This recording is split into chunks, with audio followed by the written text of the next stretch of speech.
नमस्कार, बुलेटिनमध्ये मी तेजल नागरे तुम्हा सर्वांचं स्वागत करते आणि बुलेटिनच्या सुरुवातीलाच बातमी आहे वाल्मिक कराड संदर्भात। दररोज कराड संदर्भात अनेक धक्कादायक खुलासे होत आहेत। या आधी सुद्धा एक ऑडिओ क्लिप व्हायरल झाली होती आणि आता पुन्हा एकदा वाल्मिक कराड आणि पोलीस अधिकाऱ्याची ऑडिओ क्लिप व्हायरल झालेली आहे। यामध्ये कराड आणि सायबर सेलच्या पीएसआय निशिगंधा खुळे यांच्यामध्ये संवाद झाल्याचं समोर येत आहे। यामध्ये कराड हा बीड जिल्ह्याचा बाप असल्याचं ते म्हणालेले आहेत। मात्र साम टीव्ही या ऑडिओ क्लिपची कोणतीही पुष्टी करत नाही। मात्र ही जी ऑडिओ क्लिप आहे ही सध्या समाज माध्यमात चांगलीच व्हायरल होते। दरम्यान ही ऑडिओ क्लिप काय आहे आपण ऐकूया। हॅलो, बोला ना अण्णा नाशिकवरून बोलतोय। बोला रे भैया। हा म्हटलं परत फोन यायला लागलेत म्हटलं मला त्या पोलीस स्टेशनवरून। कुणाचा नंबर टाकता मला टॅक्स मॅसेज। एक मिनिट हा। टॅक्स मॅसेज करा। अण्णा ऐका ना। Hello, PSI Kulte cyber police station Beed. काय नाव आहे? पीएसआय कुलते कुलते कुलते। नंबर आहे त्याचा द्या मला। नंबर 77 द्या मला। 1000 77 1000 00 हा। एक मिनिट अण्णा। 67 16 67 16 चालू ठेवा। हो।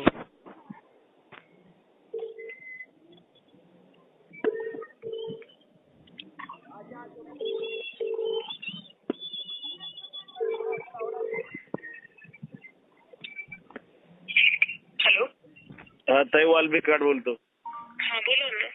ते काय ते फोन करायला ते सिल्लर नाही फोन आहे ते काय येणार आहे तिकडे लका बेजार करत।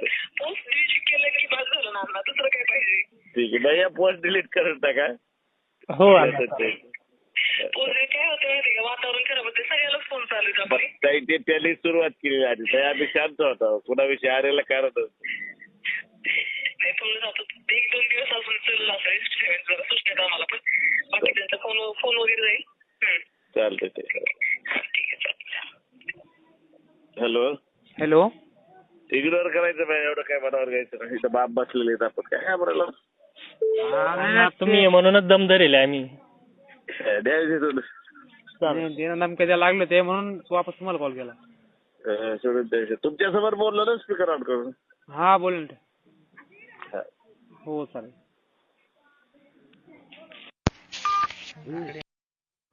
तर कराडची ऑडिओ क्लिप आपण ऐकलेली। यामध्ये मी बीड जिल्ह्याचा बाप आहे, चिंता करायची गरज नाही असं तो म्हणतोय। मात्र या ऑडिओ क्लिपची साम टीव्ही कुठलीही पुष्टी करत नाहीये। कराड आणि पोलिसांची ऑडिओ क्लिप ही व्हायरल झालेली आहे। आता गेल्या अनेक दिवसांपासून सरपंच संतोष देशमुख प्रकरणासंदर्भात मंत्री धनंजय मुंडेंचं नाव समोर येत आहे आणि त्यांचा राजीनामा घ्या असं सातत्याने विरोधकांकडनं तग लावलेलं आहे। दरम्यान आता राजीनाम्यावर काहीही उत्तर देणार नाही असं मंत्री धनंजय मुंडेंनी स्पष्ट केलेलं आहे। अंजली दमानिया यांनी काल उपमुख्यमंत्री अजित पवारांची भेट घेतली होती आणि या भेटीमध्ये अजित पवार आणि देवेंद्र फडणवीस बोलतील असंही मुंडे म्हणालेले आहेत। माननीय अंजली दमानिया या स्वतः आदरणीय उपमुख्यमंत्री अजितदादा पवार साहेबांना भेटल्यात आणि त्यांना जाऊन भेटून ज्या कागदपत्रासहित त्या भेटल्यात त्यावरती माननीय उपमुख्यमंत्री अजितदादा आणि माननीय मुख्यमंत्री देवेंद्र भाऊ आणि उपमुख्यमंत्री अजितदादा यावरती स्पष्ट उत्तर देतील आणि ते उत्तर त्यांनीच द्यावं अशी माझी सुद्धा या ठिकाणी इच्छा आहे। तर आता धनंजय मुंडे यांनी राजीनाम्यावर बोलण्यासाठी नकार दिला असताना आता मात्र अजित पवार हे धनंजय मुंडेंचा राजीनामा घेतीलच अशी प्रतिक्रिया राष्ट्रवादी शरदचंद्र पवार पक्षाचे नेते संदीप क्षीरसागर यांनी दिलेली आहे। सरपंच हत्या प्रकरणावरनं मंत्री धनंजय मुंडेंचा राजीनामा घ्यावा या मागणीसाठी विरोधक चांगलेच आक्रमक झालेले आहेत आणि या संदर्भात आता क्षीरसागर यांचं विधान समोर आलेलं आहे। मागणी आहे की धनंजय मुंडे साहेबांनी जोपर्यंत या केसचा निकाल लागत नाही आणि दोषी फासावर चढत नाहीत त्यांनी राजीनामा दिला पाहिजे। काय वाटतं आज नेमका निर्णय काय होईल? काय राजीनामा घेतील धनंजय मुंडे अजित पवार? मला असं वाटतं राजीनामा घेतील। सरपंच हत्या आणि खंडणी प्रकरणातील आरोपी वाल्मिक कराड संदर्भात खासदार संजय राऊतांनी आता मोठा गौप्यस्फोट केलेला आहे. काही दिवसांनी वाल्मिक कराड भाजपाच्याच गोटात असेल असं राऊत म्हणाले. तर वाल्मिक कराडला सोयी सुविधा पुरवल्या जात असल्याचा आरोपही राऊतांनी केलेला आहे. दमानिया यांच्या आधी तिथं आंदोलन सुरूच होतं, लोक रस्त्यावर आलेच होते. सुरेश धस यांनी तर तांडव केलेलं आहे आणि अंजली दमानिया यांचाही भाजपचाच संबंध आहे किंवा संघ परिवाराशी असेल फार तर. त्याच्यामुळे काय होईल आज फैसला यात पडू नका, काहीच फैसला होणार नाही. काही दिवसांनी वाल्मिक कराड हे राजकारणात येतील आणि ते भाजपच्याच गटामध्ये बसलेले असतील. तर सरपंच संतोष देशमुख आणि मुंडे हे हत्या प्रकरण गाजत असताना दुसऱ्या बाजूला दमानिया यांनी आता नवीन आरोप केलेला आहे. सौरभ नावाच्या एका मुलाची हत्या झाली होती असं त्या म्हणाल्या आणि आता सौरभ भोंडवे मृत्यू प्रकरणामध्ये वाल्मिक कराडचंच कनेक्शन असल्याचा दावा आणि आरोप अंजली दमानिया यांनी केला होता. त्यावर आता सौरभ भोंडवेच्या वडिलांनी प्रतिक्रिया दिली असून सौरभच्या मित्रांनीच त्याची हत्या करून मृतदेह तलावात फेकून दिला होता असा दावा सौरभच्या वडिलांनी केलेला आहे. डॅम उखांडा या ठिकाणी घटना घडली. हे मुलं त्या ठिकाणी एक हॉटेल आहे, त्या हॉटेलवर मला वाटतं त्यांनी जेवण केलं आणि जेवण केल्यानंतर संध्याकाळी 7 वाजता हे पोहण्याचं निमित्त करून या सौरभला घेऊन गेले आणि त्या ठिकाणी पाण्यात सोडून त्याला बुडून मारलं. तर ही जी घटना आहे ही पोलिसने थोडंसं बारकाईने चौकशी करायला पाहिजे होती, ती केली नाही आणि चौकशी न करता उलट गुन्हाही दाखल केला नाही आणि आमचं म्हणणं तर ऐकूनच घेतलं नाही. तेव्हा आम्हाला असं प्रशासनाला अशी आमची विनंती आहे की त्यांनी आमचा जो मुलगा गेला आहे तर त्याला न्याय मिळावा. यानंतर आता बातमी आहे बाबा सिद्दीकी हत्या प्रकरणासंदर्भातली. बाबा सिद्दीकी हत्या प्रकरणामध्ये आता झीशान सिद्दीकींनी खळबळजनक दावा केलेला आहे. झीशान सिद्दीकीने पोलिसांना दिलेल्या जबाबामध्ये 10 बिल्डर्स आणि मोहित कंबोज यांचंही नाव घेतल्याची माहिती टाइम्स ऑफ इंडिया या वृत्तपत्राने दिलेली आहे. हत्येच्या दिवशी वडिलांनी लिहिलेल्या डायरीमध्ये भाजप नेते मोहित कंबोज यांचं नाव असल्याचा उल्लेख झीशान सिद्दीकींनी केलेला आहे. मात्र सिद्दीकी यांनी ज्यांच्यासोबत शेवटच्या गप्पा मारल्या ते मोहित कंबोज असल्याचं झीशान यांनी म्हटलेलं आहे. SRA प्रकल्पामध्ये नागरिकांची बाजू घेतल्यानेच हत्या झाल्याचा दावाही झीशाननं केला असून बाबा सिद्दीकींची हत्या विष्णोई गँगनेच केलेली या दाव्यावर मुंबई पोलीस मात्र ठाम आहेत. दरम्यान झीशानचा पोलिसांनी दिलेला जबाब काय आहे तेही आपण पाहूयात. वडिलांनी झोपडपट्टीवासियांना पाठीशी घालून शत्रू केलं. पृथ्वी चव्हाण, शाहिद बलवा, शिवलिक व्हेंचर्स, अदानी, नबीब पटेल, विनोद गोयंका आणि ओंकार बिल्डर्सवर आरोप केलेले आहेत. मुद्रा बिल्डर्सच्या पुनर्विकास प्रकल्पावर कंबोजना चर्चा करायची होती. हत्येच्या दिवशी वडिलांच्या डायरीमध्ये मोहित कंबोज यांचं नाव. झीशानने मोहित कंबोज यांच्यावर आरोप मात्र केलेले नाहीत. दरम्यान आता बाबा सिद्दीकींची हत्या होण्याआधी त्यांच्याशी काही तास बोलणं झालं, मात्र चार्जशीटमध्ये आपलं नाव नसल्याचं स्पष्टीकरण भाजपा नेते मोहित कंबोज यांनी दिलेलं आहे. जिस हिसाब से जीशान जी का स्टेटमेंट को घुमा फिरा के कुछ मीडिया हाउसेस बताना चाह रहे हैं, तो मैं ऐसी छोटी रिपोर्टिंग के लिए ऐसी निंदा करता हूं और साथ ही साथ मैं बताना चाहूंगा कि इसके अंदर जो घटना हुई, बाबा सिद्दीकी जी का जो मर्डर हुआ, इसकी सच्चाई बाहर आनी चाहिए और सख्त से सख्त सजा आरोपियों को मिलनी चाहिए और मुंबई पुलिस को इसके पीछे की सच्चाई क्या है, क्या इसका एंगल है, ये लोगों के सामने सच जल्द से जल्द लाना चाहिए. तर आता या सर्व आरोप प्रत्यारोपामध्ये आता अंबादास दानवे यांनीही उडी घेतलेली आहे. हे जर सगळं खरं असेल तर बिल्डर आणि राजकीय नेता कोण होता याचा तपास पोलिसांनी करावा अशी प्रतिक्रिया ठाकरे गटाचे नेते अंबादास दानवेंनी दिली आहे.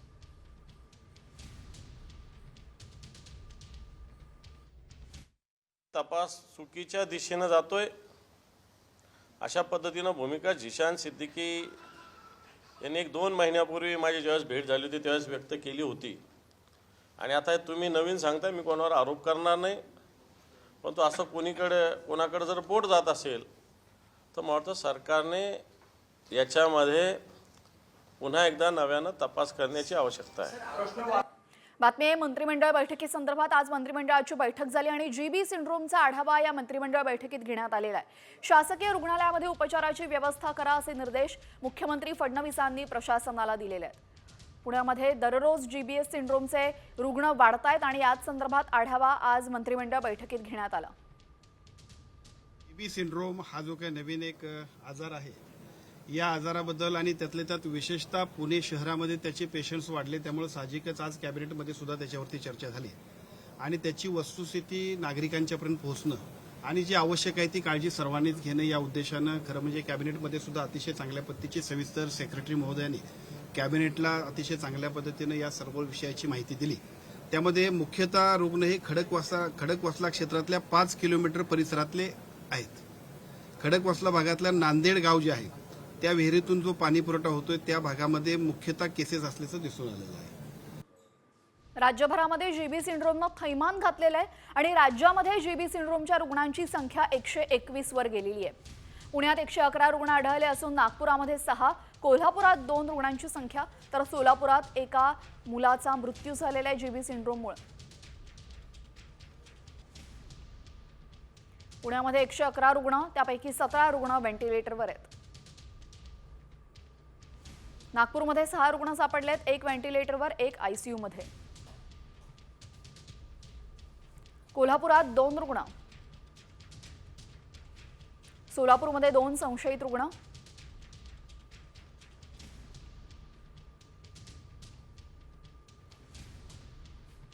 राज्यामध्ये पुन्हा एकदा मराठी विरुद्ध अमराठी असा वाद समोर आलेला आहे. डोंबिवलीमधील एका सोसायटीमध्ये हा वाद झाला असून सत्यनारायण पूजा आणि हळदी कुंकू समारंभामध्ये व्हॉट्सअप ग्रुपवर अमराठी सदस्यांनी अपशब्द वापरल्याचा आरोप करण्यात आलेला आहे. दरम्यान या वादातून मोठा गोंधळ निर्माण झाला आणि या गोंधळाचा व्हिडिओ सोशल मीडियावर चांगलाच व्हायरल होतोय. या प्रकरणी आता मानपाडा पोलीस ठाण्यामध्ये तक्रार देखील नोंदवण्यात आलेली आहे.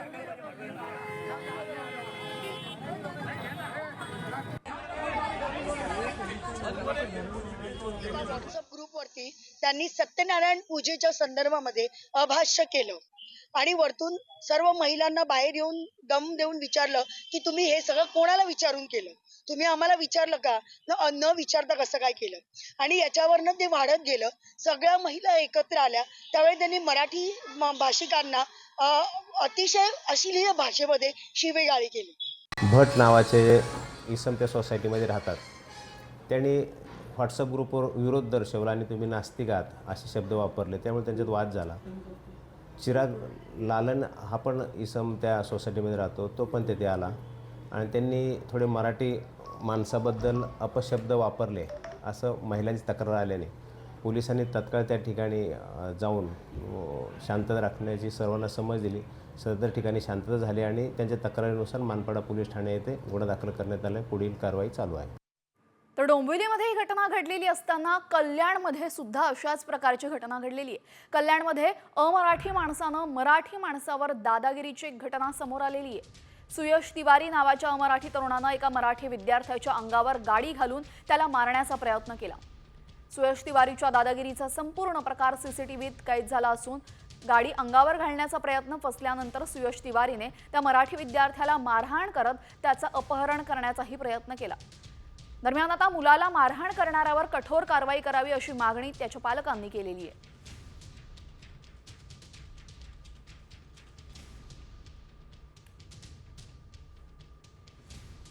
जुन्या पुणे आणि मुंबई महामार्गावर खंडाळा बोरघाटामध्ये एका बाईक रायडर्सचा अपघात झालेला आणि हा भयंकर अपघात मोबाईलमध्ये कैद झालेला आहे. बाईकचा चक्काचूर झाला असून दुचाकीस्वार जखमी झालेला आहे आणि अनेक बाईक रायडर्स उन्हाळ्यामध्ये बाईक रायडिंगसाठी येत असतात.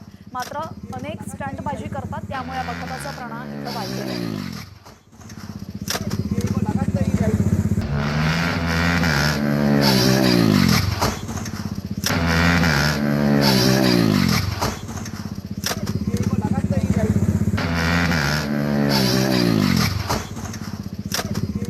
यानंतर राज्यासह देशातल्या महत्त्वाच्या बातम्यांचा वेगवान आढावा. सिद्दीकी हत्या प्रकरणामध्ये मोहित कंबोज यांचं नाव आल्यानंतर संजय राऊतांनी त्यांच्यावर निशाणा साधलेला आहे. विधानसभा निवडणुकीनंतर फडणवीसांना खांद्यावर उचलून नाचणारे तेच कंबोज होते ना असं म्हणत राऊतांनी टीका केलेली आहे.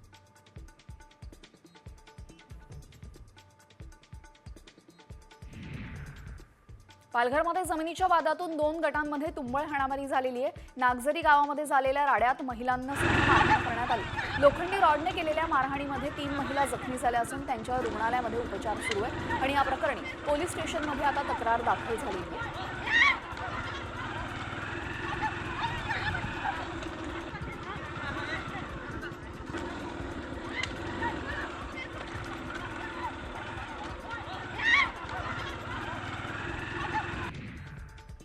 पनवेलमधील भोकरपाडा गावामध्ये हिरानंदानी सोसायटीत परप्रांतीयांची दादागिरी होती. मनसेनं परप्रांतीय चेअरमनचा माज मोडत मराठी कुटुंबियांची माफी मागायला लावलेली आहे. हिरानंदानी सोसायटीमध्ये भाड्याने राहणाऱ्या गायकवाड कुटुंबियांना घर खाली करण्याचा दबाव टाकण्यात येत होता.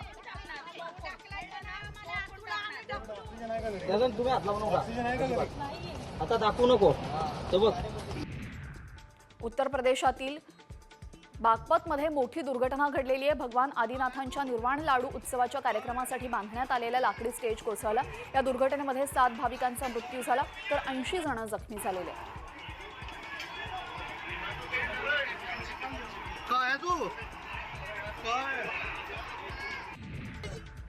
एसटी महामंडळाने तिकिटांच्या दरामध्ये 15% वाढ केली आहे. मात्र या दरवाढी विरोधात ठाकरे गट आक्रमक झालेला आहे. ठाकरे गटाने राज्यभरात एसटी भाडेवाढी विरोधात चक्काजाम आंदोलन केलेले तर बस स्थानकामधून जाणाऱ्या एसटी बस ठाकरे गटाने रोखलेल्या आहेत. राज्य सरकार विरोधात घोषणाबाजीही करण्यात आलेली आहे.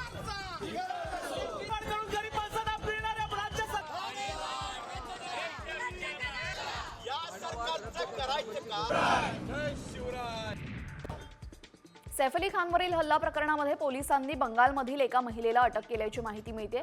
मुंबईमध्ये यापूर्वी अटक करण्यात आलेल्या बांगलादेशी नागरिकांना वापरलेलं सिम कार्ड एका महिलेच्या नावावर असल्याचं समोर आलं आणि याच प्रकरणी पोलिसांनी बंगालमधून एका महिलेला नादिया जिल्ह्याच्या छपरामधून अटक केलेली आहे.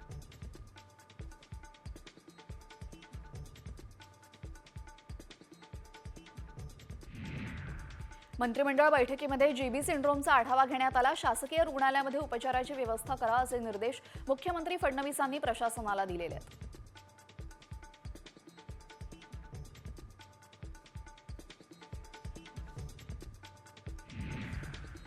राज्यात जीबी सिंड्रोमनं पहिला बळी घेतल्यानंतर आता केंद्र सरकारही अलर्ट झालेलं आहे. केंद्र सरकारने 7 तज्ज्ञांच्या पथकाची नियुक्ती केलेली आहे. हे पथक महाराष्ट्रामध्ये तैनात करण्यात आलं असून राज्यामध्ये जीबी सिंड्रोमच्या वाढत्या रुग्णसंख्येवर नियंत्रण मिळवणं आणि व्यवस्थापन करण्यासाठी हे पथक मदत करणार आहे.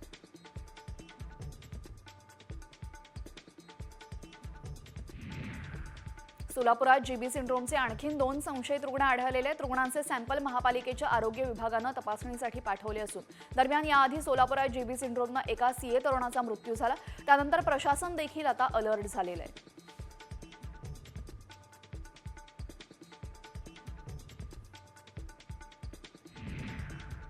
कोल्हापूरमध्ये जीबी सिंड्रोमचे 2 रुग्ण आढळलेले आहेत.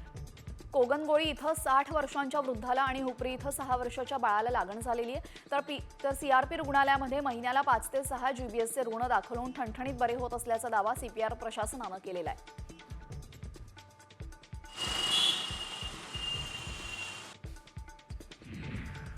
पुण्यात थैमान घालणाऱ्या जीबी सिंड्रोमनं आता विदर्भामध्ये सुद्धा शिरकाव केलेला आहे. नागपुरामध्ये जीबीएसचे 6 रुग्ण आढळले असून यामध्ये नागपूरच्या मेडिकल कॉलेजमध्ये 4 तर इंदिरा गांधी मेडिकल कॉलेजमध्ये 2 रुग्ण आढळलेत. यामध्ये काही रुग्णांची प्रकृती चिंताजनक आहे.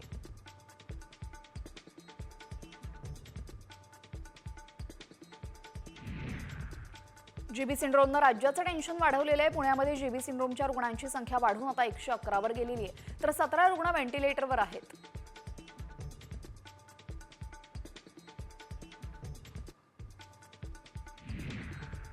पुण्यातील मावळ तालुक्यामध्ये जीबीएस आजाराचा एकही रुग्ण सापडला नाहीये. मात्र मावळ तालुक्यातील आरोग्य विभाग सतर्क झालेला आहे. मावळ तालुक्यातील आरोग्य विभागाने नागरिकांना मार्गदर्शक सूचना जारी केलेल्या आहेत.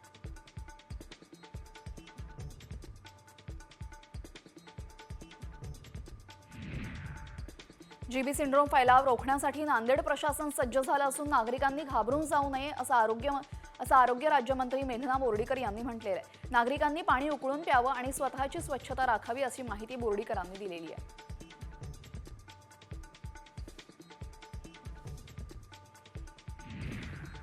शिवडी नावाशेवा अटल सेतूनं प्रवास करणाऱ्यांसाठी मोठी बातमी आहे. पुढील वर्षभरामध्ये अटल सेतूवर 250 रुपये टोल कायम राहणार आहे. राज्य मंत्रिमंडळानं हा महत्त्वाचा निर्णय घेतला असून त्यामुळे आता सेतूवर चारचाकीच्या एकेरी प्रवासासाठी 250 रुपये टोल भरावा लागणार आहे.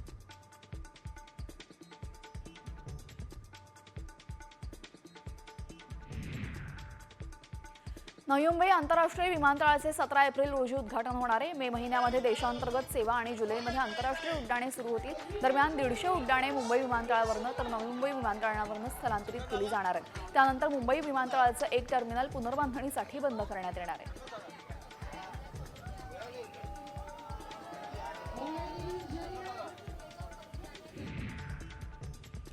पुणे पीएमपीएलचे लवकरच 2 नवे ई डेपो उभारले जाणार आहेत. त्यामुळे ई डेपोची संख्या आता 7 होणार आहे. चरोली आणि हिंजवडीमध्ये नवे डेपो प्रस्तावित आहेत.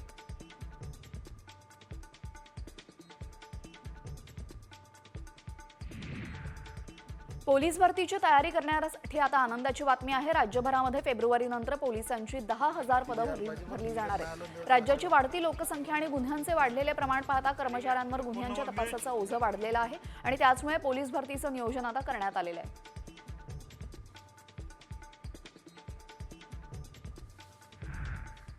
एक मोठी बातमी समोर येते. स्थानिक स्वराज्य संस्था निवडणुकांचा निकाल पुन्हा लांबणीवर गेलेला आहे. 25 फेब्रुवारीला निवडणुकीचा निकाल लागणार आहे. ओबीसीचं हे सगळं झालंय का, तर ते म्हणले की सॉर्ट आउट झालंय प्रकरण, हे सगळं बाईट सॉर्ट. आता देवदत्त पालोदकर जे याचिकाकर्त्यांचे वकील आहेत ते बोलतील. हो क्या हुआ? एक महिन्यासाठी जे आहे नाही, आज काय झालं, प्रकरणं जी आहे ती सगळी कॉल आउट केली सुप्रीम कोर्टाने माननीय. आणि आज सुप्रीम कोर्टाचं सर्वप्रथम जे आहे ते सर्वोच्च न्यायालयाने असं विचारलं की याच्यामध्ये ओबीसी रिझर्वेशनचा जो व्हायरस चॅलेंज झालेला आहे तर त्याच्या सुनावणीसाठी वेळ लागेल. पण आज राज्य सरकारतर्फे सुद्धा क्लिअर केलं आणि आम्ही सुद्धा क्लिअर केलं की ओबीसीच्या राजकीय आरक्षणाचा जो विषय आहे तो आता पूर्णपणे क्लिअर झालेला आहे. आणि आता त्या विषयावर जे आहे कुठल्याही पार्टीमध्ये मतभेद नाही किंवा त्याचा व्हायरस चॅलेंज नाही आहे. त्यामुळे मग सर्वोच्च न्यायालयाने सांगितलं, सुरुवातीला 5 फेब्रुवारी अशी होती, पण त्या दिवशी दिल्लीचे इलेक्शन्स आहेत तर पुढची तारीख जी आहे ती सर्वोच्च न्यायालयाने आता 25 तारीख दिलेली आहे. आता आजच्या सुनावणीमधलं एक फलित असं आहे की ओबीसी आरक्षण याच्यासाठी जे गुंता झालेला होता आणि त्याच्यासाठी जी मोठ्या प्रकरणावर जी प्रकरणं होती तर त्यातला आज एक मोठा रिझॉल्व्ह झालेला आहे. राज्य सरकारच्या वतीने सुद्धा जे आहे ते सॉलिसिटर जनरल तुषार मेहता यांनी आज येऊन न्यायालयासमोर स्पष्ट केलं की आम्हाला सुद्धा आता लवकरात लवकर निवडणुका घ्यायच्या आहेत. त्यामुळे या प्रकरणाची सुनावणी घेण्यासाठी तर मग सर्वोच्च न्यायालयाने विचारलं की साधारणतः दोन्ही पक्षांना किती वेळ लागेल. तर याचिकाकर्त्यांच्या वतीने आम्ही सांगितलं की आमच्या बाजूनी जे आहे तर आता सगळे मुद्दे जे आहेत ते संकलित झालेले आहेत. अर्धा तासाच्या वर सुनावणीस वेळ लागणार नाही. त्याचबरोबर जे सॉलिसिटर जनरल साहेब आहेत त्यांनी सुद्धा असं सांगितलं की तासाभराच्या वर आम्हाला वेळ लागणार नाही. अशा 92 नगर परिषदा आहे त्या ओबीसी आरक्षणासह त्याची निवडणूक होणार की ओबीसी आरक्षणाविना होणार. तर हाच जो महत्त्वाचा मुद्दा आहे तो सर्वोच्च न्यायालयासमोर आता त्याच्यासमोर सुनावणी डिटेल होईल. त्याचं कारण असं आहे आता की त्या नगरपालिकांमध्ये यापूर्वी सर्वोच्च न्यायालयाने सांगितलंय की ओबीसी शिवाय तुम्ही निवडणूक कार्यक्रम पुढे न्या. तसं ते 28 जुलै 2022च्या आदेशामध्ये स्पष्ट करण्यात आलेलं आहे. पण आता राज्य सरकारने त्यामध्ये एक रिव्ह्यू ॲप्लिकेशन दाखल केलेलं. तर आता स्थानिक स्वराज्य संस्थांच्या निवडणुकांचा फैसला 25 फेब्रुवारीला होणार असल्याची माहिती आपण पाहिलेली आहे. यानंतर आता बातमी आहे महत्त्वाची आरोग्य क्षेत्रातली, वैद्यकीय क्षेत्रातली. कारण आता डुकराची किडनी माणसाला बसवता येणार आहे. बसला ना धक्का? होय, हे खरं आहे. याचा एक महिलेवर अगदी यशस्वी प्रयोगही करण्यात आलेला आहे. कसा झाला हा प्रयोग यशस्वी पाहूयात यावरचा हा स्पेशल रिपोर्ट. डुकराच्या किडनीवर जगणारी सुपरवुमन. मानवी शरीरात डुकराच्या किडनीचं प्रत्यारोपण. वैद्यकीय क्षेत्रातला क्रांतिकारी चमत्कार. अनेक अशक्य अशा गोष्टी वैद्यकीय क्षेत्रातील तज्ज्ञांनी अथक आणि निरंतर प्रयत्नांनी साध्य करून दाखवल्या. त्यातच आता अवयव प्रत्यारोपण अर्थात ऑर्गन ट्रान्सप्लांट क्षेत्रामध्ये अभूतपूर्व अशी क्रांती झाली आहे. रुग्णाचा एखादा अवयव निकामी झाल्यास त्याला दुसऱ्या मानवी अवयवाचं प्रत्यारोपण करून जीवनदान दिलं जातं. मात्र या पुढे एक पाऊल जात आता चक्क प्राण्यांच्या अवयवाचं प्रत्यारोपण करून एक महिला 2 महिने जिवंत आहे. अमेरिकेतील अल्बामा या शहरातील टोवाना लुनी नामक महिलेची किडनी निकामी झाली. गेल्या 2 वर्षांपासून टोवाना ही डायलिसिसवर होती. तिला चक्क डुकराची किडनी बसवण्यात आली आहे. दरम्यान अशा पद्धतीने प्राण्याच्या अवयवावर जीवनदान मिळालेली टोवाना लुनी ही 5वी व्यक्ती आहे. मात्र टोवाना संदर्भात आश्चर्यकारक गोष्ट म्हणजे प्राण्याच्या किडनीवर सर्वाधिक काळ जिवंत राहणारी ती व्यक्ती ठरली. डुकराच्या किडनी प्रत्यारोपणानंतर ती चक्क 61 दिवस जिवंत आहे. मुख्य म्हणजे डॉक्टरांनी आता असा दावा केलेला आहे की तिची किडनी अगदी सुरळीत काम करत असून वर्षानुवर्ष कार्य करेल. त्यामुळे गेली अनेक वर्ष अवयवदानाच्या प्रतीक्षेमध्ये असलेल्या रुग्णांना आता आशेचा नवा किरण मिळालाय. दरम्यान अवयव प्रत्यारोपणासाठी डुकराच्या अवयवांची निवड का, पाहूयात याची कारणं. प्रत्यारोपणासाठी मानवी अवयवांसाठी बरीच प्रतीक्षा करावी लागते. या प्रतीक्षेतच अनेक रुग्णांचा मृत्यू होतो. डुकराच्या अवयवांचा आकार हा मानवाच्या अवयवांच्या आकारा एवढाच असतो. दरम्यान डुकरांमध्ये जेनेटिक मॉडिफिकेशन म्हणजेच अनुवांशिक बदल शक्य आहेत. प्रत्यारोपणासाठी अभ्यासक डुकरांमध्ये काही आवश्यक अनुवांशिक बदल करतात आणि त्यामुळे प्रत्यारोपणात डुकराचे अवयव अधिक चांगले जुळतात. त्यामुळे आता असे काही अनुवांशिक बदल करून प्राण्याचे अवयव मानवाच्या प्रत्यारोपणासाठी वापरले जात आहेत.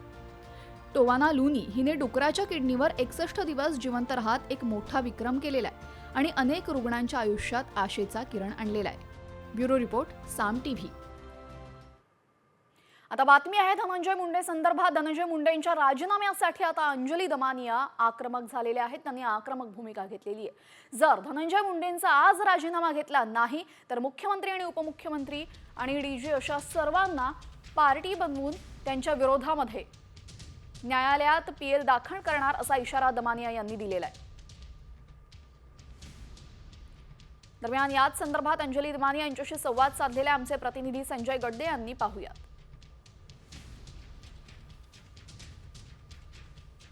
मंत्री धनंजय मुंडे आणि वाल्मिक कराड यांच्यातील आर्थिक संबंधावरून धनंजय मुंडे यांचा राजीनामा मागण्यासाठी सामाजिक कार्यकर्त्या अंजली दमाने यांनी काल अजित पवार यांची भेट घेतली होती. या संदर्भात अधिक बोलण्यासाठी अंजली दमाने आमच्यासोबत आहेत. धनंजय मुंडे त्यातनं पळवाट काढण्याचा प्रयत्न करतायत, पण ती पळवाट मी त्यांना या जन्मी मिळू देणार नाही. आणि माझं जे आत्ता जर यांनी अजित पवारांनी आणि मुख्यमंत्र्यांनी त्याच्यावर कारवाई नाही केली तर मी PIL फाईट करून या सगळ्या लोकांना म्हणजे SP, ADG, DG, CM आणि अजित पवार या सगळ्यांना सह आरोपी करणार आहे. रिस्पॉन्डंट ज्याला आपण म्हणतो PIL मध्ये, ते रिस्पॉन्डंट मी ना बनवून, कारण या सगळ्यांकडे मी अक्षरशः सगळे पुरावे देऊन इतकी दहशत असताना त्यांच्यावर कारवाई होत नसेल तर सामान्य माणसांनी जगायचं कसं. हे सगळे पदाधिकारी आहेत, यांनी जर काम केलं नाही तर देशाला दिशा मिळणार नाही. म्हणून त्यांना रिस्पॉन्डंट बनवून पर्सनली लायबल मी त्यांना करणार आहे. धनंजय मुंडे हे सर्व पुरावे देऊन देखील पळवाट काढत आहेत आणि जर त्यांचा आज राजीनामा घेतला नाही तर मुख्यमंत्री, उपमुख्यमंत्री आणि पोलीस यंत्रणा देखील यामध्ये सह आरोपी केले जाईल आणि न्यायालयामध्ये PIL दाखल केले जाईल, असं ठाम भूमिका जी आहे ती अंजली दमानेने घेतली. कॅमेरा पर्सन महेंद्र समी, संजय गडदे, साम टीव्ही न्यूज, मुंबई. आता उर्वरित बातम्यांचा घेऊयात वेगवान आढावा. फ्लॅट, जमीन किंवा दुकान खरेदी करायचं असेल तर लवकर करा, कारण राज्यामध्ये लवकरच खरेदी विक्रीचे भाव वाढण्याची शक्यता आहे. रेडी रेकनरच्या दरामध्ये 10% वाढ करण्याचा प्रस्ताव असल्याची माहिती महसूल मंत्री चंद्रशेखर बावनकुळेंनी दिली. 1 एप्रिलपासून हा निर्णय लागू करण्याची चिन्ह आहेत. राज्यातील विविध अभ्यासक्रमांच्या प्रवेशासाठी सुरू करण्यात आलेली CET सेल वेबसाईट गेल्या 3 दिवसांपासून बंद आहे. त्यामुळे CET कशी देणार असा प्रश्न विद्यार्थ्यांसमोर उभा ठाकलेला आहे. अर्ज दाखल करण्यासाठीची शेवटची तारीख 4 जानेवारी असल्याने तासनतास विद्यार्थी इंटरनेट कॅफेवर ताटकळत उभे राहत आहेत. RTE अंतर्गत मुलांच्या प्रवेशासाठी अर्ज प्रक्रिया सुरू झालेली आहे. RTEच्या 25% राखीव जागांवरील प्रवेशासाठी 2.5 लाखांपेक्षा जास्त अर्ज आलेले आहेत. यामध्ये अर्ज करण्याची शेवटची तारीख येत्या रविवारपर्यंतची आहे. पुण्यात ITच्या जॉबसाठी लागलेल्या रांगेनंतर बेरोजगारांसंदर्भात चर्चा जोरात सुरू झाली. राज्यातील 24,51,000 लोकांनी नोकरीसाठी सरकारी पोर्टलवर नोंदणी केल्याचं डेटा समोर आलेला आहे. सरकारच्या कामगार आणि रोजगार मंत्रालयाच्या राष्ट्रीय करिअर सेवा या पोर्टलवर महाराष्ट्रातील लोकांनी नोकरीसाठी केलेल्या अर्जांची आकडेवारी आता समोर आली आहे. मालवणमधील राजकोट किल्ल्यावर छत्रपती शिवाजी महाराजांचा पुतळा नव्याने उभारण्याच्या कामाला सुरुवात झालेली आहे. हे काम सार्वजनिक बांधकाम विभागाच्या देखरेखीखाली करण्यात येत असून पुतळा उभारणीचं काम ज्येष्ठ शिल्पकार राम सुतार यांच्या कंपनीला देण्यात आलेलं आहे.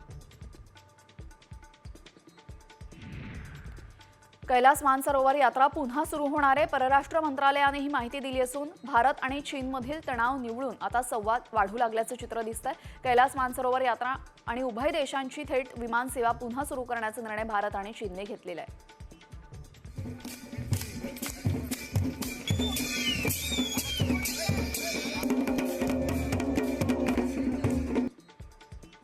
महाकुंभ मेळाव्याला बाबा रामदेव यांनी हजेरी लावलेली आहे. बाबा रामदेव यांच्याकडनं सीएम योगी आदित्यनाथ यांना योग प्रशिक्षण देण्यात आलं, तर एका पायावर उभं राहत योगींनी सुद्धा योगासनं केलेली आहेत.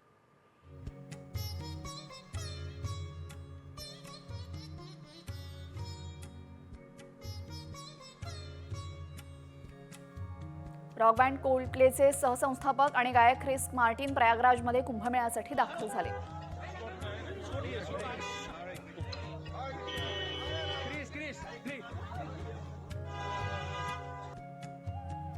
दिल्ली किंवा मुंबईहून प्रयागराजला जाण्यासाठी विमान तिकीटं महागली आहेत. सिंगापूर, दुबई, लंडनच्या तिकिटांच्या दरातच प्रयागराजची तिकीटं विकली जात आहेत. तिकिटांची किंमत 50 ते 60 हजार रुपयांपर्यंत पोहोचली आहे.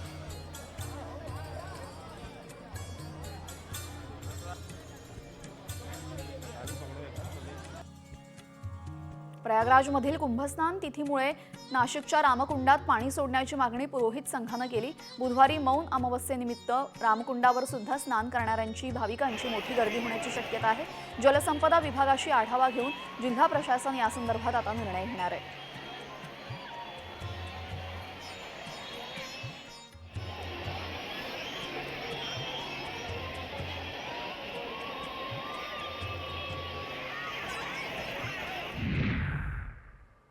अन्न व नागरी पुरवठा मंत्री धनंजय मुंडेंनी मुख्यमंत्री देवेंद्र फडणवीसांची भेट घेतली. या भेटीचं कारण अजून स्पष्ट झालेलं नाही. मात्र बीड सरपंच हत्या प्रकरणामध्ये विरोधकांकडून मुंडेंच्या राजीनाम्याची मागणी केली जाते. संदीप क्षीरसागर आणि कृष्णा आंधळेचे संबंध असल्याचा आरोप मंत्री धनंजय मुंडेंनी केलेला आहे. कृष्णा आंधळेबाबत पोलिसांना माहिती नाही, मग संदीप क्षीरसागर यांना कशी माहिती मिळाली असा सवालही मुंडेंनी उपस्थित केलाय. सरपंच हत्या प्रकरणामध्ये मंत्री धनंजय मुंडेंचा राजीनामा घेतला पाहिजे अशी मागणी धनंजय देशमुख यांनी केलेली आहे. सर्व आरोपी फासावर लटकतील तो समाधानाचा दिवस असेल असंही ते म्हणाले. तृप्ती देसाईनंतर आता भाजप आमदार सुरेश धस यांनीही खळबळजनक दावा केला. आकाच्या जवळपास फक्त 26 पोलीस नसून 200 पोलीस आकाचे प्रेमी आहेत आणि या सगळ्यांची यादी गृहमंत्र्यांकडे देणार असल्याची माहिती धस यांनी दिली आहे. सरपंच हत्या प्रकरणामध्ये रोज नवनवीन दावे केले जात आहेत. 2 कोटींच्या खंडणी प्रकरणी मोका लागलेला आरोपी वाल्मिक कराडला विशेष ट्रीटमेंट मिळत असल्याचा दावा राष्ट्रवादी काँग्रेस शरद पवार गटाचे आमदार रोहित पवारांनी एक्सवर पोस्ट करत निशाणा साधलाय.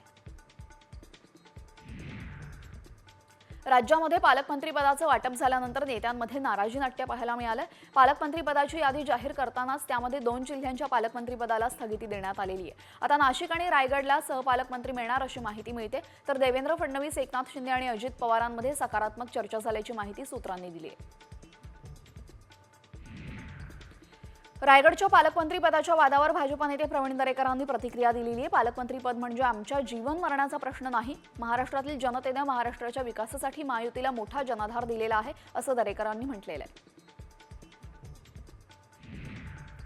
सरपंच देशमुखांच्या कुटुंबियांनी जरांगेंची भेट घेतली. जरांगेंच्या उपोषणाचा आजचा 4था दिवस. जरांगेंची तब्येत खालावली असेल त्यामुळे वैभवी देशमुखांनी आज जरांगेंची भेट घेऊन विचारपूस केली आहे. धाराशिवमध्ये मराठा आंदोलक आक्रमक झाले. जिल्हाधिकारी कार्यालयामध्ये त्यांनी स्वतःला कोंडून घेत आंदोलन केलेले. जिल्हाधिकारी सचिन उंबासी यांच्या कार्यालयाबाहेर आंदोलन करण्यात आलेले.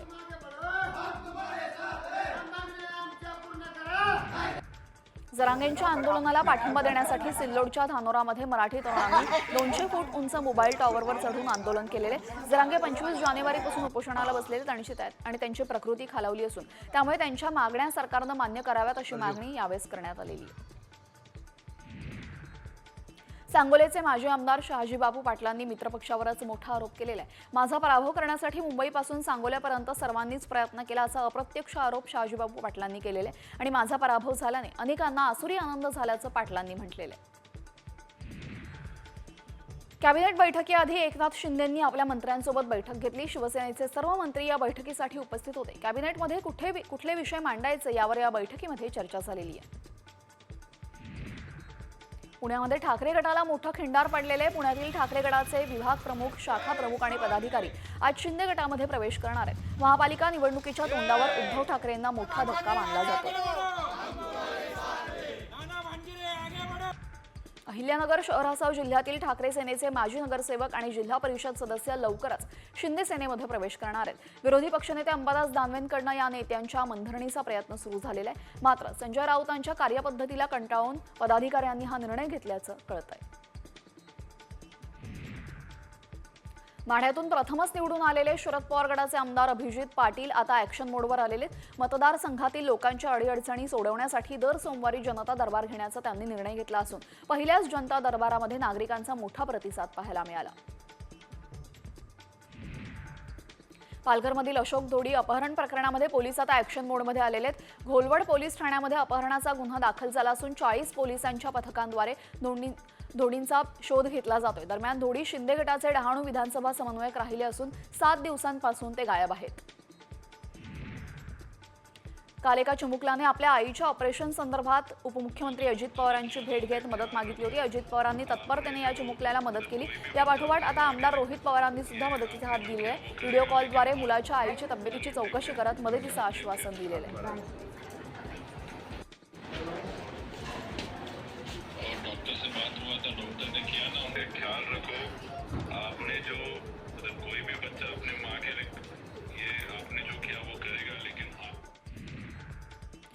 माझा डीएनए भारतीय आहे असं विधान इंडोनेशियाचे राष्ट्रपती प्रबोवो सुबियांतो यांनी केलेलं आहे. यंदाच्या प्रजासत्ताक दिनी सोहळ्यासाठी प्रमुख पाहुणे म्हणून सुबियांतो उपस्थित होते. मात्र मुस्लिम देशाच्या राष्ट्रपतींनी आपला डीएनए भारतीय असल्याचं सांगितल्यानंतर पाकिस्तानचा जळफळाट झालाय. प्रधानमंत्री ग्रामीण आवास योजनेअंतर्गत यावर्षी सिंधुदुर्ग जिल्ह्यामध्ये 11,881 घरकुल उभारण्याचं उद्दिष्ट शासनाकडून देण्यात आलेले. दरम्यान बेघर कुटुंबांना घर उभारण्यासाठी 1,20,000, शौचालय उभारणीसाठी 12,000 तर पाया खोदण्यासाठी मंजुरी असे मिळून एकूण 1.5 लाख रुपयांचा निधी दिला जाणार आहे.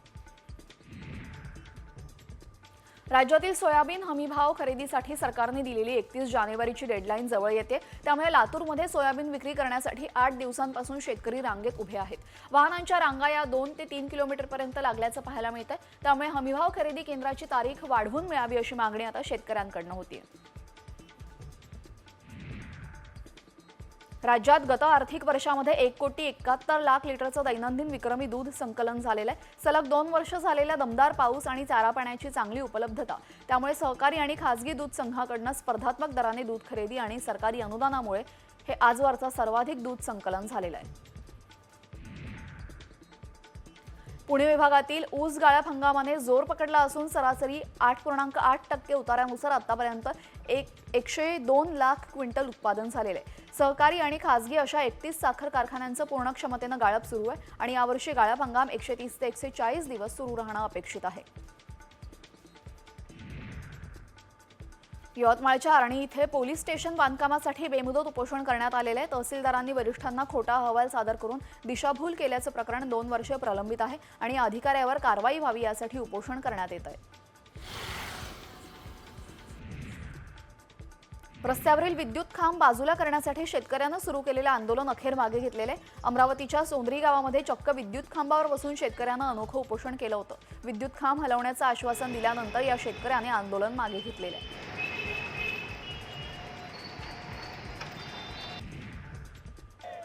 अमरावतीच्या रहाटगाव वस्तीमध्ये स्मशानभूमीच्या जागेसाठी शेकडो ग्रामस्थांनी स्मशानभूमीतच अर्धनग्न आंदोलन केलेले आहे. स्मशानभूमीच्या जागेवर अतिक्रमण केल्याचा ग्रामस्थांचा आरोप आहे. तर वारंवार प्रशासनाकडे तक्रार आणि पाठपुरावा करून सुद्धा तोडगा न निघाल्याने ग्रामस्थांनी अर्धनग्न आंदोलन केलेले आहे.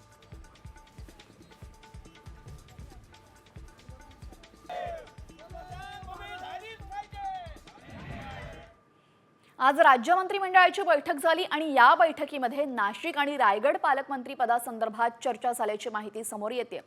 आणि येत्या 2च दिवसांमध्ये मुख्यमंत्री आणि दोन्ही उपमुख्यमंत्र्यांमध्ये या संदर्भात पुन्हा चर्चा होणार आहे. त्यामुळे आता नाशिक आणि रायगडच्या पालकमंत्री पदाचा तिढा सुटणार का याकडे सर्वांचं लक्ष आहे. पालकमंत्रीपदावर 2 दिवसांमध्ये पुन्हा चर्चा होणार आहे. मुख्यमंत्री आणि दोन्ही उपमुख्यमंत्र्यांमध्ये आज सुद्धा कॅबिनेट बैठक बोलावण्यात आली होती आणि या कॅबिनेट बैठकीमध्ये सुद्धा आज पालकमंत्रीपदासंदर्भात चर्चा झालेली आहे.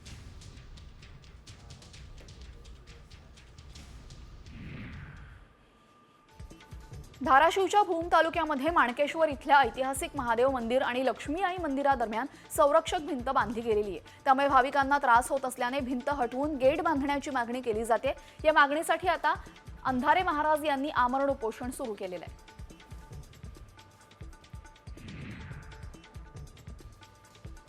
मिरकरवाडा बंदर इथं मोठ्या प्रमाणात अनधिकृत बांधकामं होत होती. मत्स्य व्यवसाय मंत्री नितेश राणेंच्या दौऱ्यानंतर अनधिकृत बांधकामावर हातोडा फिरवण्यात आलेला आहे. 319 अनधिकृत बांधकामं हटवण्यात मत्स्य विभागाला यश आलेलं आहे.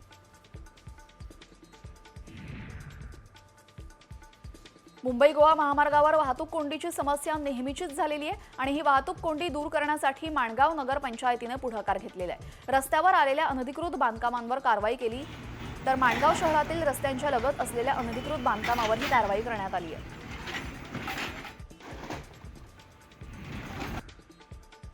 उत्तर महाराष्ट्रातील सर्वात मोठा पोल्ट्री हब म्हणून नंदुरबार जिल्ह्याची ओळख आहे.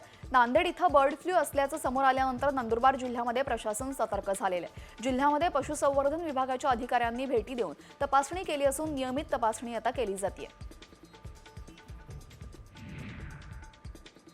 वाशिमच्या मंगळूरपीर येथील खोराडी नदीवर बांधण्यात आलेली संरक्षक भिंत आणि पुलाचं काम निकृष्ट दर्जाचं झालेलं आहे. एकाच पावसामध्ये संपूर्ण बांधकाम कोसळलेलं आहे. 30 लाखांचा निधी खर्चूनही हलगर्जीपणाचं काम झाल्याचं अधिकारी आणि कंत्राटदारांवर दंडात्मक कारवाईची मागणी आता ग्रामस्थांनी केलेली आहे.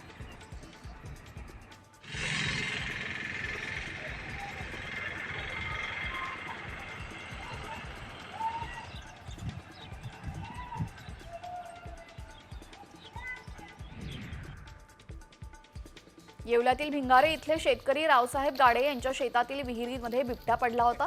त्याचा वनविभागाच्या पथकानं रेस्क्यू केलेलं आहे. विहिरीमध्ये पिंजरा सोडून बिबट्याला बाहेर काढलं आणि त्यानंतर त्याला उपचारासाठी निफाडला पाठवण्यात आलं.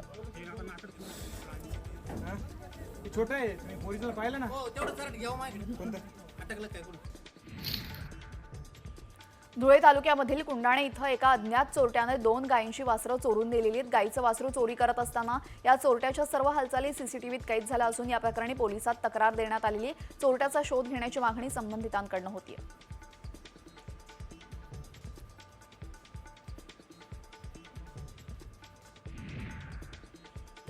संभाजीनगर नागपूर महामार्गावर वाशिमच्या पेडगाव इथं दुचाकी आणि ट्रकचा भीषण अपघात झाला. यामध्ये दुचाकी चालक ठार झालेला आहे. समोरून येणाऱ्या ट्रकला दुचाकीची धडक बसल्याने दुचाकी चालक जागीच ठार झाला. दरम्यान ट्रक चालक पळाला होता पण नागरिकांनी त्याला अडवून पोलिसांच्या स्वाधीन केलंय. ठाण्यातील घोडबंदर रोडवरील हायपर सिटी मॉलमध्ये भीषण आग लागलेली आहे. मॉलच्या दुसऱ्या मजल्यावर आग लागली. आगीवर नियंत्रण मिळवण्याचं काम सुरू असून आगीचं कारण मात्र अद्याप अस्पष्ट आहे.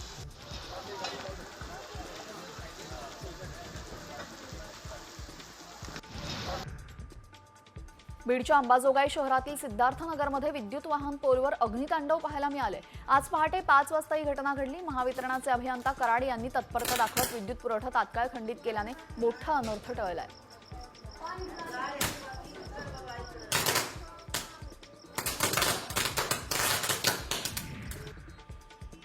वाशिमच्या रिसोड शहरातील जिजाऊ चौकात एका हॉटेलला आग लागली होती. दरम्यान या आगीमध्ये शेजारील सलूनच्या दुकानानेही पेट घेतला. या आगीत दोन्ही दुकानं खाक झाली असून या आगीत मोठ्या प्रमाणात आर्थिक नुकसान झालं असून कारण मात्र आगीचं अद्याप अस्पष्ट आहे.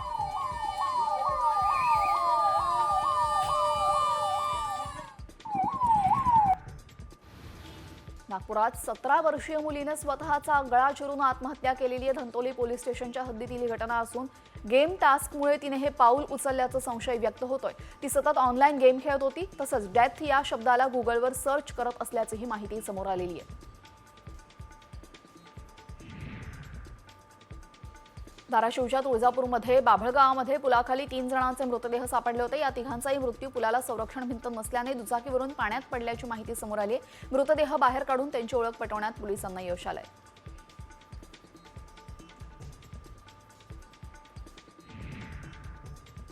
अकोल्यामध्ये साधूच्या वेशात बिबट्यांची शिकार करणाऱ्या टोळीला वनविभागाकडून अटक करण्यात आलेली. ही टोळी भगवे वस्त्र परिधान करून बिबट्यांची शिकार करायची पुणे कस्टम युनिटने या टोळीचा पर्दाफाश केला असून आता या प्रकरणामध्ये 3 आरोपींना अटक करून एक बिबट्याची कातडी जप्त करण्यात आलेली आहे. गाडी नीट चालवा असं म्हटल्याने दोघांनी व्यावसायिकावर भर दिवसा रस्त्यात हत्याराने वार केलेला आहे. पुण्यातल्या कसबा गणपती मंदिराजवळची ही घटना असून या प्रकरणी आता फरासखाना पोलीस स्टेशनमध्ये दोघांविरुद्धही गुन्हा दाखल करण्यात आलेला आहे. पिंपरी चिंचवड पोलिसांच्या मालमत्ता गुन्हे विरोधी पथकानं अवैधरित्या गॅस रिपेअरिंग करणाऱ्या रॅकेटचा पर्दाफाश केलेला आहे. या कारवाईमध्ये 126 गॅस सिलेंडर आणि 8,32,500 रुपयांचा मुद्देमाल हस्तगत करण्यात आलाय. या प्रकरणामध्ये पोलिसांनी 4 आरोपींना अटक केलेली आहे. नांदेड जिल्ह्यातील देगलूर तालुक्यामध्ये एका अल्पवयीन मुलीची शिक्षकाने छेड काढली होती. या प्रकरणामध्ये आता शिक्षकाला न्यायालयाने पोलीस कोठडी सुनावलेली आहे. मरखेल येथील जिल्हा परिषद शाळेमध्ये शिक्षण घेत असलेल्या अल्पवयीन मुलीची शाळेतच शिक्षकांना मागील महिन्यापासून छेड काढत असल्याचा प्रकार समोर येतोय.